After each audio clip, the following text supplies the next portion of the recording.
and welcome to the podcast live edition. I go by the name of Danny. I'm Hi, Tunde. Chaz.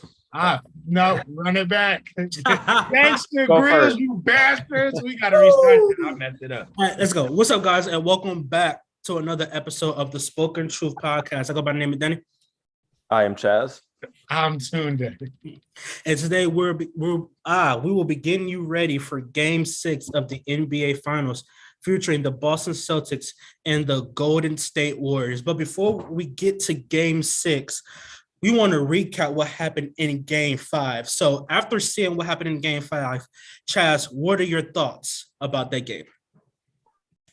I mean, my main takeaway, from the Warriors' perspective was just how well Andrew Wiggins has played these last two games, really. Obviously being down 2-1 going into that Game 4 and how the Warriors looked, through those first 2.5, 3 quarters, I was worried, that they were going to go down 3-1. But Andrew Wiggins has been huge. Obviously, Steph wasn't as good in Game 5 as he was in Game 4. And part of that was because of how Boston defended him. But, for Wiggins to go for, I think it was 17 and a career high 16, and then respond right after that with 20, 26 and 13, I mean, it was huge. I thought he was the biggest difference in that Game 5 win. Sunday? He couldn't have sipped it while I was talking. That's part of the shtick. I have to make you want to take your time to watch me drink wine.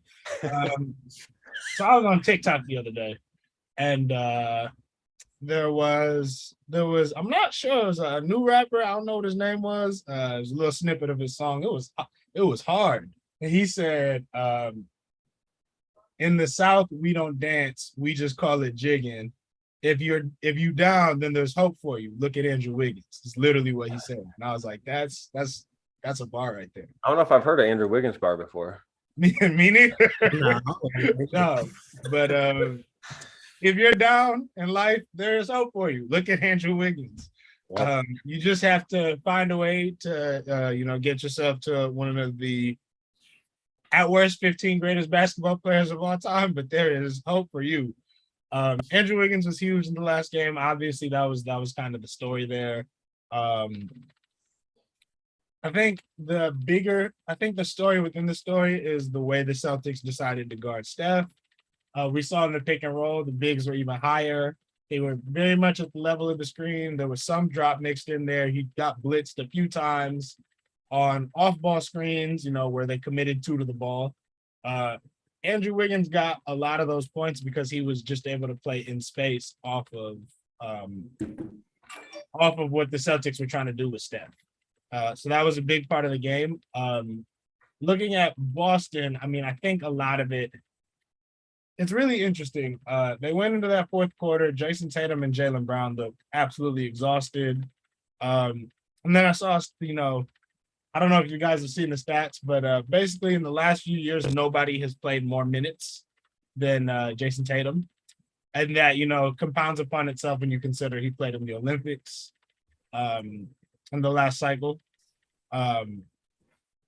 They got to find a way to, I say all this to say, like, it'd be really nice if they had another guy who could play make. I think that's the thing they're missing, like a Ricky Rubio type. Obviously, with that being said, they're in the finals. You got to figure out a way to make it happen. They, like, a lot of where the series is being won and lost right now is just that they're turning the ball over. The Celtics are averaging 18 turnovers a game when they lose games in this series and 12 turnovers a game when they win in this series.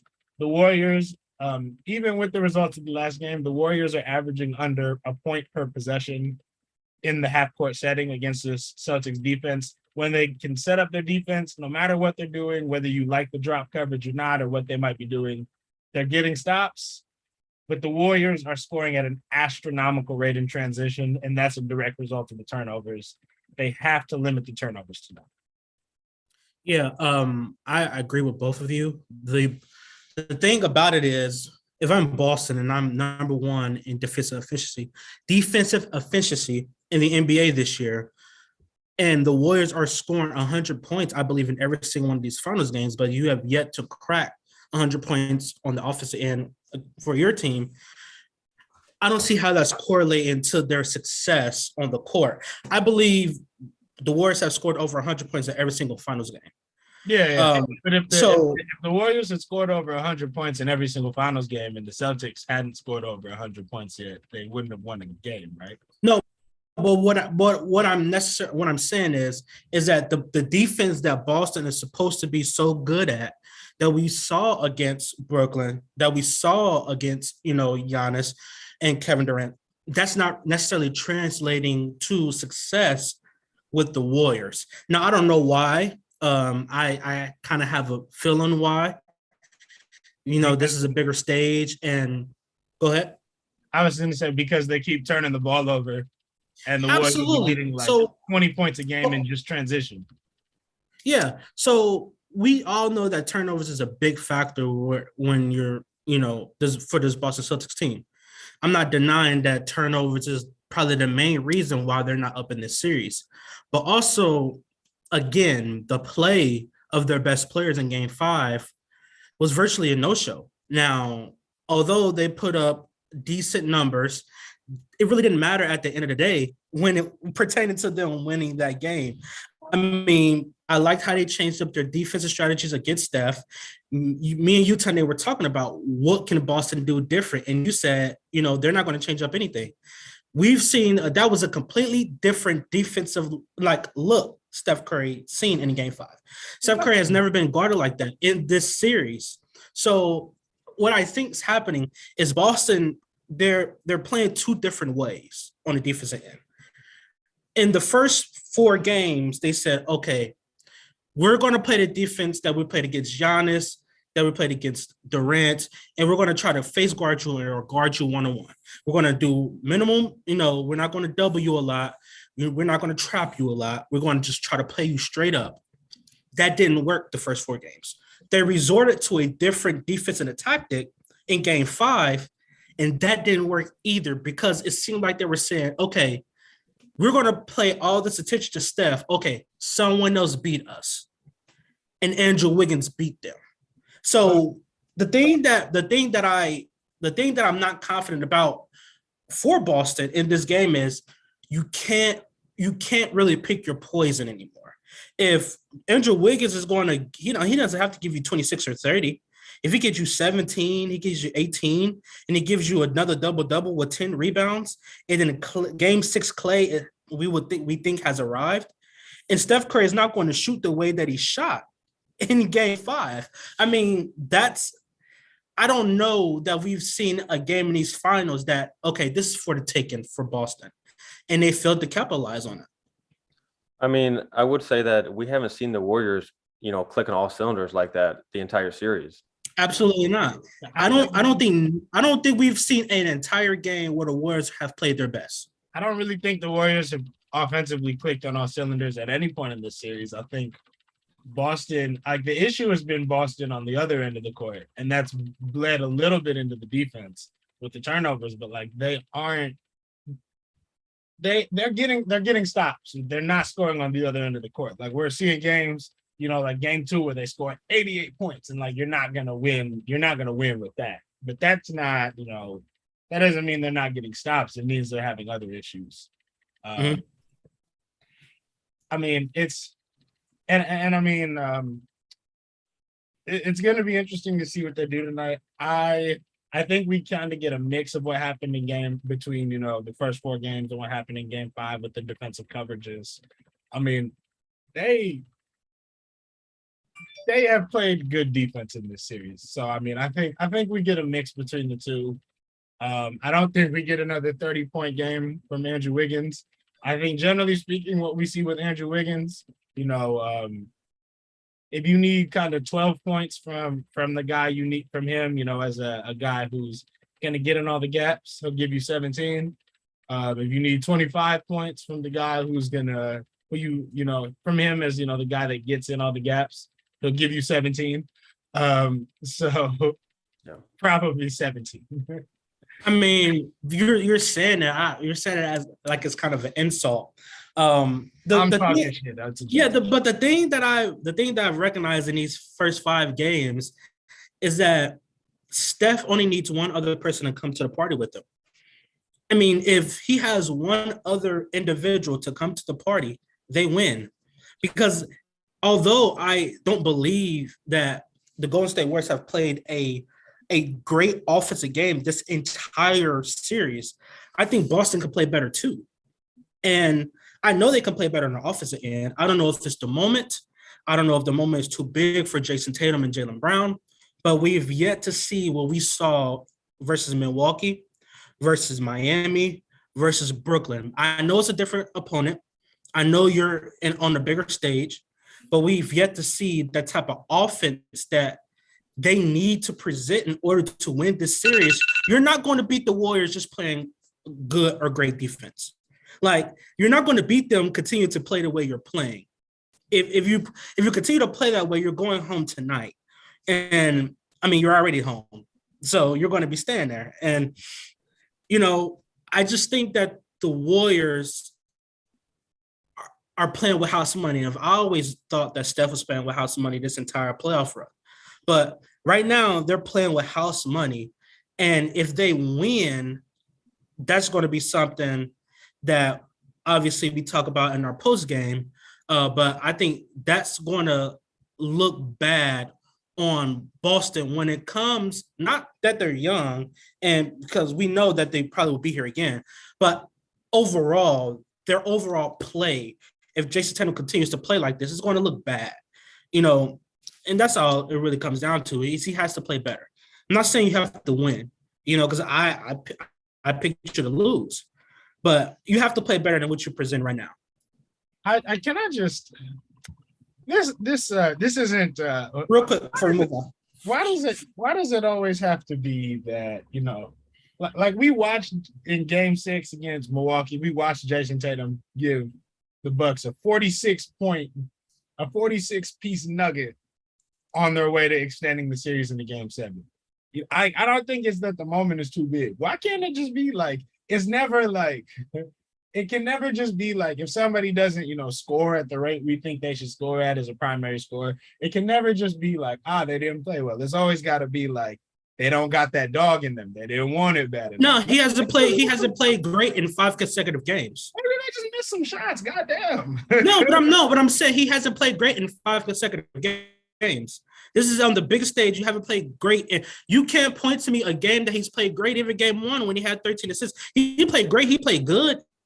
He didn't play great. It's a difference. Like, I think you could play good in this series. Not great. Yeah, that's good. But he hasn't been great. In order for him to win, he needs to be great. He has to be great. I'm not saying he has to drop a 47-piece like he did on Giannis, but can you give your team 30? Can you give your team 30 and lead them on the defensive end and win a game? Can you do that for me? It doesn't. But that's fair enough. All I'm saying is, like, imagine if you were at your day job and you ain't get something done to the level that you were supposed to get it done at, or like you ain't get something done the way you wanted to get it done, and people were like, Danny just ain't have the heart to do it. Maybe I just missed it. I'm not questioning his ability to do it. I think that's where the mix-up is. I'm not questioning his ability to do it.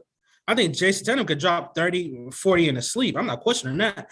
Is that you're not doing it. And I mean, again, like, you're on the biggest stage. Like, do you think that's why he has performed at that level? Those time for excuses is up. Like, those excuses, they don't exist right now. Like, what you did against Milwaukee, that's in the past. Like, this is not the Milwaukee Bucks.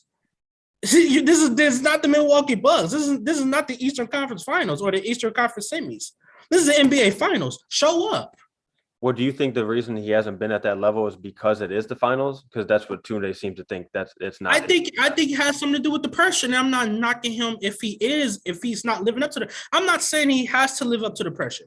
What I'm saying is Tunde is acting like that's not a problem or that's not an issue or that he hasn't showed up. He hasn't showed up. And what's wrong with calling someone out if they haven't showed up? You're not living up to your standards that you just played last playoff. That you just played out last round. You're not living up to what you played last round. You played great last round. You're not living up to that right now. I think you're misunderstanding. You're misunderstanding what I'm saying. This is not for me a referendum on whether he's played good, great, bad, or anything in between. All I'm saying is people seem to try to like psychoanalyze players. This light hitting me. I don't think none of us cycle. I don't think none of us is doing that on the show. He missed everything I just said. That's cool. The last part anyway. No, I'm saying like people, we try to like psychoanalyze players like they haven't showed up. The pressure's getting to them. Like I'm not in Jayson Tatum head. I'm not in his brain. I don't know. Yeah, we're not Skip Bayless. That's what I'm saying. Like if he's not playing good basketball, he's not playing good basketball. But like let's focus on what we can see, not what we think he might be thinking that's going on deep in the inner mechanisms of his brain. I don't know that, just like you don't know that, Yeah, no, for sure. Let's leave it right there. Let's move on real quick to Andrew Wiggins. Trash, real quick. What are your thoughts on Andrew Wiggins' impact in Game 6? What do you think he will end up doing? I mean, I don't know that he has to be at the same level that he was last game, but I think he needs to continue to play well. I mean, he's been, I think, inarguably their second best player during this finals run. Yeah, by far. Yeah, and in Game 5, he was arguably the best player on the entire court. So, I mean, I don't think he needs to be doing that. But if he can give them, 15 and 8 or something like that, and, play second fiddle to Steph, assuming Steph has a good night, I think that would be just as, good enough. I mean, he was 10 of 13, I think, in the paint last game. If he's attacking downhill like that, it creates problems for Boston for sure. Mm-hmm. Tunde? I mean, All-Star game He's such a hater. All-Star game starter Andrew Wiggins. He looked like it last game.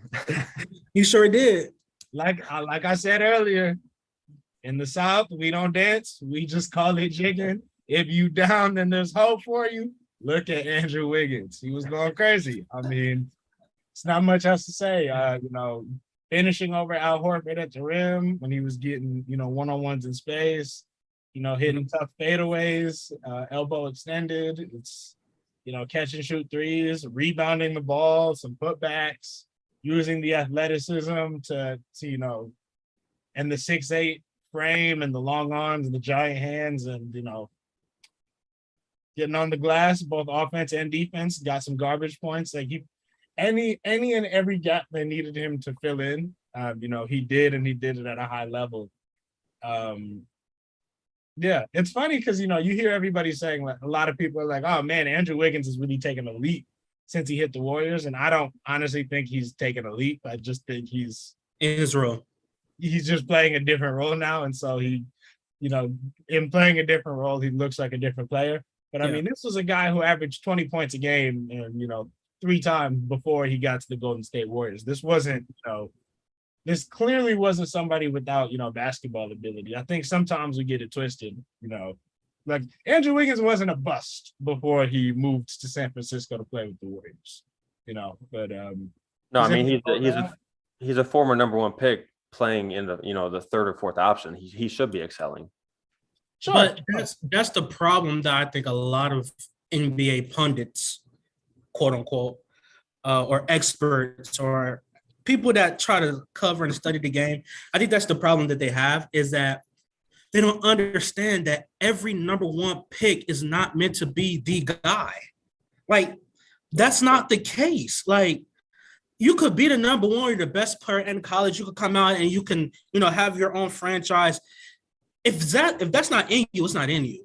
Like, it takes special individuals, LeBron, Durant, Steph, Jokic, to be Giannis, like to be the guy, the number 1 lead. And some of these guys weren't even number 1 picks, but I'm saying they've transitioned to being number 1 guys for huge markets in their franchise. That's not meant for everybody. So Andrew Wiggins is not a number 1 option. And we've had numerous conversations about who's the number 1, who's not.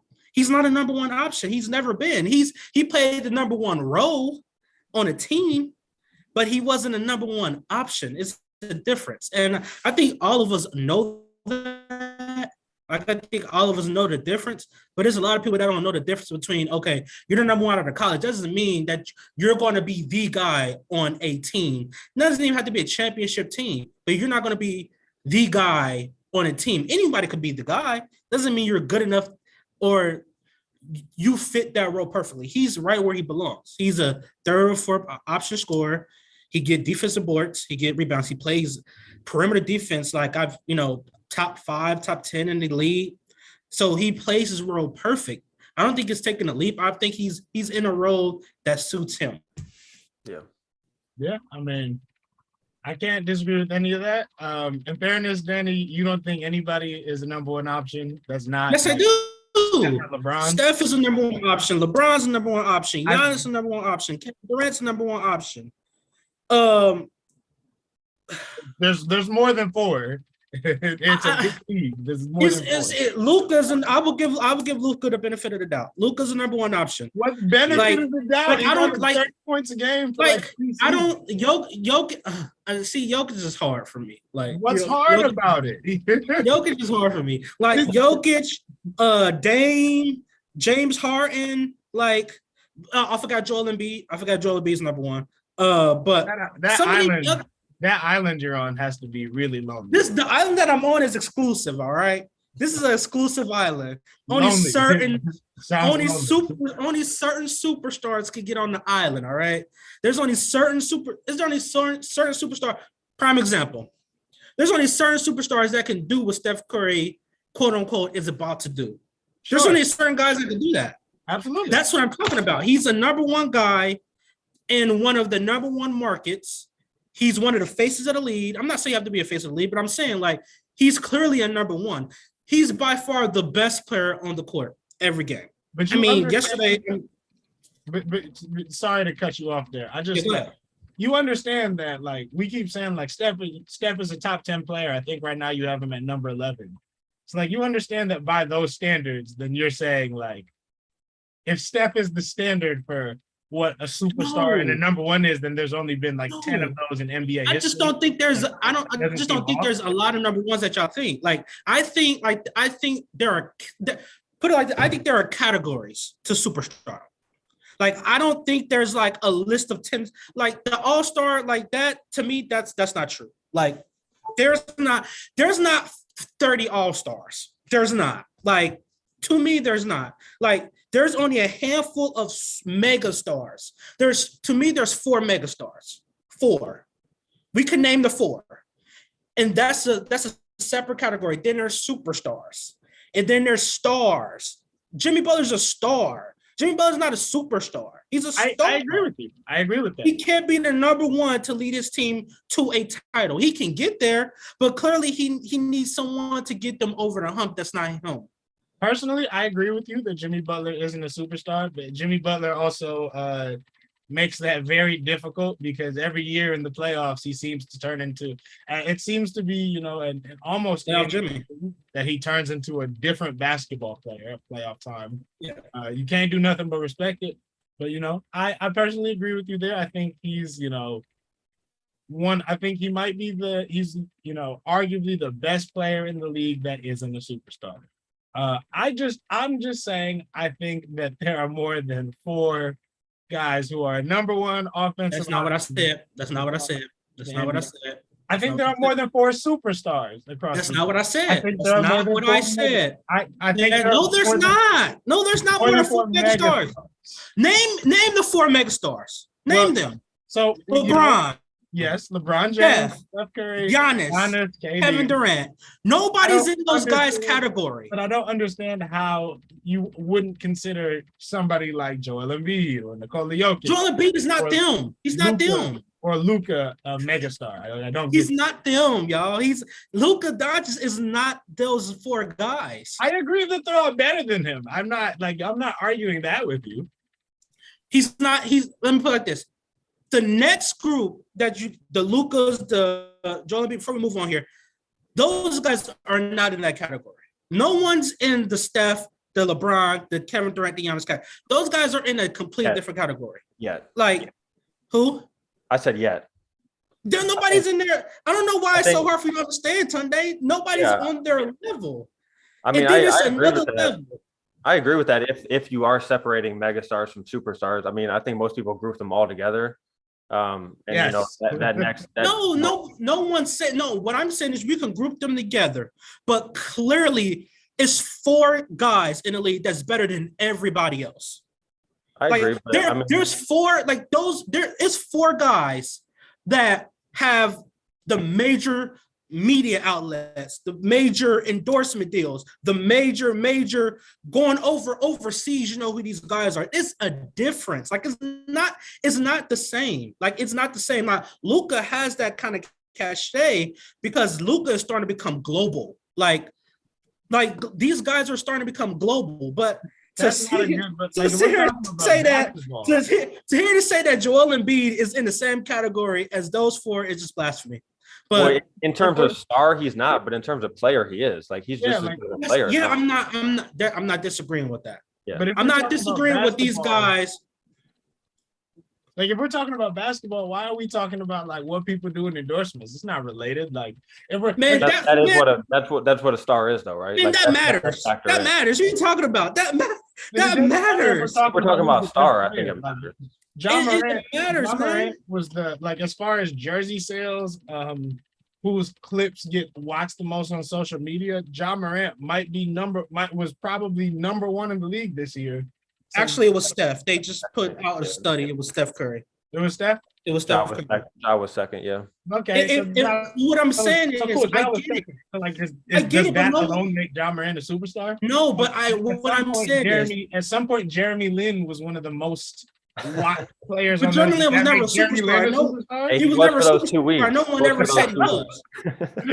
No one ever said he was either. Hey, some New York fans said he was for sure. Everybody realized he couldn't handle the trap and turned the ball over a lot, and the rest was history. Prime example: we all think Anthony Davis is a superstar, right? Yes. He ain't LeBron. No. He ain't LeBron. It's a difference. Like it's not the same. We all think that Klay Thompson's gonna be a Hall of Famer, right? He ain't Steph. Sure. He ain't Steph. Giannis, I mean, there's levels to everything. It's levels. Like that's all I'm saying. It's a level, and you can rank them as far as we said superstars. Of course, they're all superstars in their own right, but these guys separate from the pack at the end of the day. Once you start talking about megastars, once you start talking about faces of the league, these guys separate. No one's going to mistake Joel Embiid as the face of the league. Like no one's going to do that. Like, that's all I'm saying. But we have to move on from that, guys. We have to agree to disagree. We will get back to the subject because we've been talking about this for a couple months now about number ones and number twos. Clearly, it's a heated topic because I don't think there's as many number ones as you guys think at all. Do you have like a quick ballpark on how many you would say? You think there's more than 10? No. Okay. There's not 10 number ones in the league. No. I think there'd probably be around that. No. I think Kawhi, we keep slipping on the Kawhi because Kawhi hasn't played it so damn long. Yeah. Kawhi is obviously I could tell you Kawhi is a number one. Steph is a number one. LeBron's a number one. Kevin Durant's number one. That's 4. Giannis is a number one. That's 5. Luka Doncic is number one. That's 6. Joel Embiid is a number one. Did I say him? That's 7.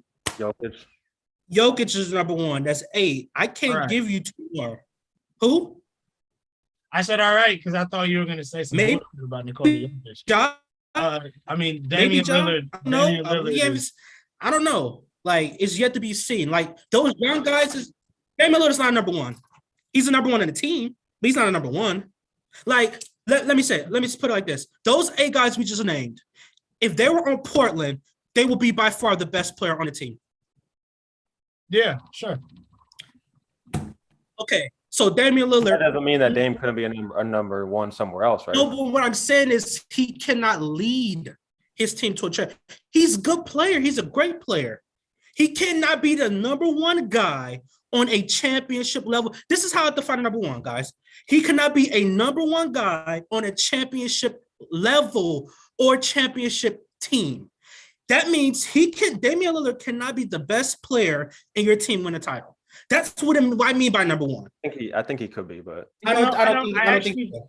I mean, if that's how you want to define it, then fine. I don't disagree that if Damian Lillard is the best player on your team, you're probably not going to win the title. But also, how many teams, like, let's go and look at it. How many teams have had their best player be outside of, the Warriors, had their best player be a guard that was 6'3" and under?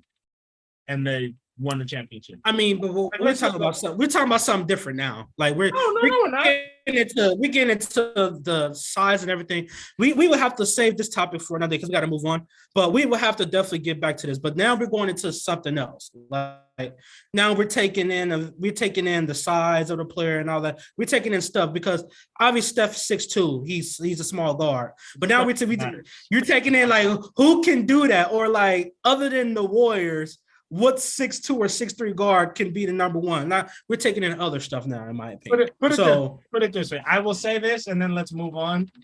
If we go all the way back to 1990, before anyone in this conversation was born, we have had two players win Finals MVP that were 6'3" and under, and that would be Tony Parker and Isaiah Thomas. It's hard for sub 6'3" guards to be the best player on their team. But we all agree that 2007 Tony Parker wasn't the best player on the Spurs anyway. So, but that's why Steph doesn't get the credit to some degree, or he don't get the consideration of top 10 of all time because of his size. I'm looking at it like, because you're 6'3" and you're doing this, that deserves even more credit. Because he's not supposed to be doing this, y'all. He's not supposed to be doing this at 6'3". Like, let's just call it what it is. He's not supposed to be this good doing what he do on a day-to-day basis, going to 6 NBA finals. He's not supposed to be doing this. He's 6'2", he's 6'3" at best. He's not supposed to be doing it. That's why it's so special. So I agree with your point wholeheartedly. That's why it's so great, because I look at it the other way. You looking at it like, what other 6'3" guys has won finals? I'm looking at it like, he's so great that he's going to be a 6'3" guy that wins MVP. That's how I'm looking at it. Like, he's defied everything that people have put against him because of his size. And I look at it completely opposite. Because he's doing this at 6'3", what other player can do it at that size? And that's why I think he's in my top 10. Because no other player, you could go down the list, no other player was able to do what he do at 6'3". So I could look at it the other way. That's really how I look at it. Fair enough. Hey, Chaz, who do you think is going to win tonight? Tonight, I've been going back and forth, but I think I'm going to go with Boston. I think that, they come out with the right energy. Obviously, the crowd's going to be into it, which I want to see how they play off of that. It's been mixed throughout the playoffs. I think they're going to come out tonight, though, and play well on both ends, get it done, and force a Game 7. Okay. Tunde. I'm going to go with Boston tonight.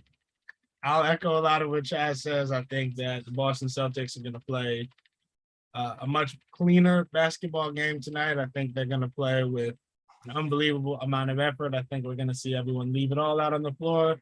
All the tired cliches you want to hear. But I do think they go and tilt the needle back towards covering Steph a little bit more the way they were covering him before. I think as a result of that, the non-Steph Warriors struggle a little bit more. And I think we end up getting a game offensively from Jayson Tatum that looks a little bit more like the last one, where he almost scored 30. And then I think this ends up being a game where they get out to an early lead, and then it's just a matter of them keeping that. And I think they will end up holding off the Warriors in a thrilling game, and we all get to do this all again in a few days. So you think it comes down to the wire? I do think it ends up being a close game. I just think it'll be a close game that the Celtics win. Danny? I've been going back and forth too. I had this going 7 from the get-go. I picked the Warriors in 7.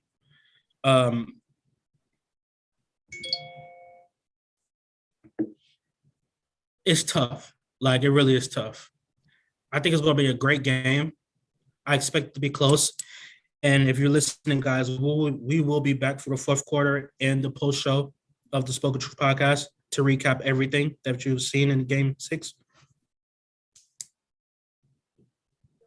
Steph won an MVP tonight. Like, the Warriors are winning the title tonight. I just think that all of the momentum is with Golden State.